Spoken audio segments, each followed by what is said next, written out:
NBC reports that Iran inflicted extensive damage to U.S. bases, which was more than previously disclosed, according to NBC and 6 anonymous sources. Now, to be fair, I honestly thought that all of this was already disclosed. Often I will find myself having knowledge of a topic and thinking that everybody else knows this information, but I guess maybe according to NBC, this is bombshell news and that nobody knew this. The report goes over a list of damage that Iran was able to inflict in the early days of the conflict, bombing hangars and runways and headquarters and communications facilities, to include the ever very expensive radar systems that support our THAAD missile defense systems. And see, when people were talking about the THAAD missile defense radar systems being damaged, I could have sworn they were covering all those other topics, but maybe they weren't.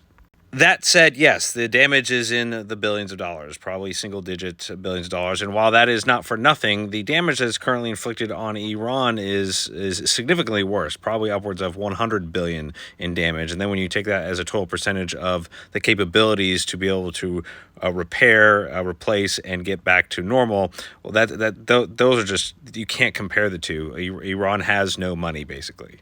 On top of that, what the report likely leaves out, because why would they tell you that all of these bases that got damage inflicted on them were still deemed operational and still able to conduct their mission? And so even though Iran inflicted damage, the damage did not affect the actual operations of the base overall. What I also find interesting is how apparently this calls into question why we even have bases over there, and should they be so close to being affected by the enemy? And the answer is yes, people. The military is not a country club. It is not a vacation spot. It is not, the suburban white picket fence neighborhood where we stretch Americana and spread our culture around the globe. No, it's a military base to conduct potential kinetic offensive actions that cause harm and even death. The very first purpose of placing our military overseas is for strategic deterrence and influence, and any other follow-on actions that must occur from those military bases. So this idea that our military should just not be under threat or under risk is absolutely ridiculous. That's just pie in the sky, unintellectual thinking, and congressmen and anybody who really thinks that our military should just be walking on clouds and be perfectly safe. You should not be in any decision-making capacity to pass laws or affect change or be in any operational decision-making authority, because you are not living in the real world.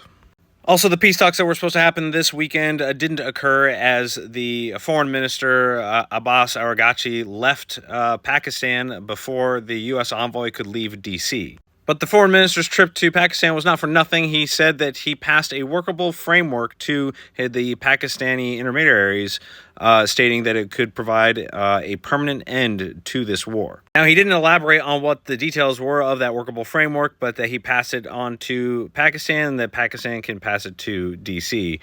Trump also came out and said that he stopped his envoy from going because, again, the U.S. holds all the cards and they can talk to us directly, maybe inferring that they don't have to go through Pakistan. But so far, that's the route that's being taken as everybody considers the peace talks stalled.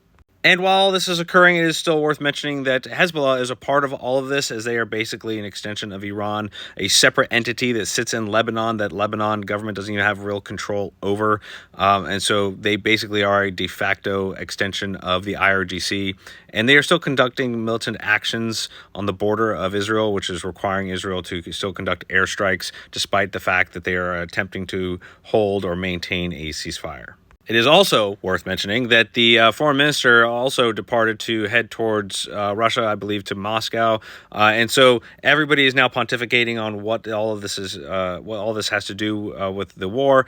And it seems to me that the foreign minister is still acting in the capacity of the IRGC, even though the IRGC commanders have basically taken over their government, and he's trying to gain support from their allies that really haven't been there for them at all.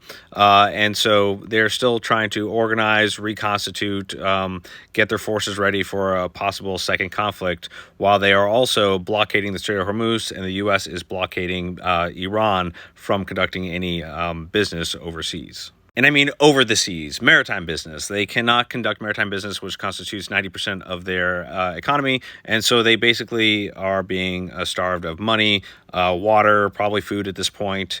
And Trump currently is waiting them out while we marshal all our forces into the region with 3 carrier groups and continue to extend the blockade and reconstitute our relationships in the region as well, all while conducting mine clearing operations and conducting kinetic attacks on any potential mine laying operations from the IRGC.